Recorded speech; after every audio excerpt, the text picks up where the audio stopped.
गोष्टीचं नाव आहे बुडबुड घागरी. एक होते माकड, एक होती मांजर आणि एक होता उंदीर. त्या तिघांची फार गट्टी होती. एकदा त्यांनी खीर करायचे ठरवले. त्याप्रमाणे सगळे कामाला लागले. माकडाने पातेले आणले, उंदराने रवा आणि साखर आणली आणि मांजराने दूध आणले. सगळ्यांनी मिळून चूल पेटवली आणि छानपैकी खीर तयार झाली. माकड आणि उंदीर दोघे नदीवर अंघोळ करायला गेले.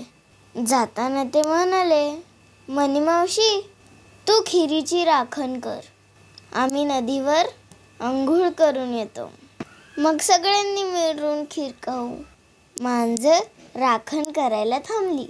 खिरीचा छान वास सुटला होता. मनीमाऊलाही भूक लागली होती. तिला वाटले, आपण थोडी खीर खाल्ली तर कोणाला काय कळणार आहे. म्हणून मनीमाऊने थोडी खीर खाल्ली. तिला खीर फार आवडली. मग मनीमाऊला राहावेना, तिने आणखी थोडी खीर खाल्ली. असे करता करता तिने सगळी खीर खाऊन टाकली. मग पातेल्यावर झाकण ठेवून ती झोपेचं सोंग घेऊन बसली. काही वेळाने माकड आणि उंदीर अंघोळ करून आले. पाहतात तर काय, पातेले रिकामे. त्यांनी विचारले, मनी मावशी, खीर कोणी खाल्ली?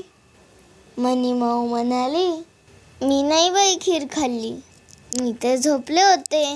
पण माकडाला संशय आला. त्यांनी एक घागर आणली. ते म्हणाले, ही घागर आपण नदीत उपडी ठेवू. आळीपाळीने आपण त्या घागरीवर बसायचे आणि म्हणायचे, मी खीर खाल्ली तर बुडबुड घागरी. ज्याच्या वेळेस घागर बुडेल त्याने खीर खाल्ली असं ठरेल. अगोदर माकड घागरीवर बसले आणि म्हणाले, मी खीर खाल्ली तर बुडबुड घागरी. पण घागर बुडली नाही.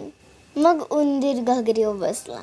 तो म्हणाला, मी खीर खाल्ली तर बुडबुड घागरी, पण घागर काही बुडाली नाही. मग मनीमाऊ भीत भीत घागरीवर बसली. तिचे पाय लटलटू लागले. घागर हलू लागली.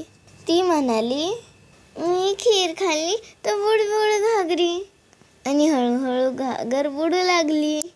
मनीमाऊ गटांगळ्या खाऊ लागली.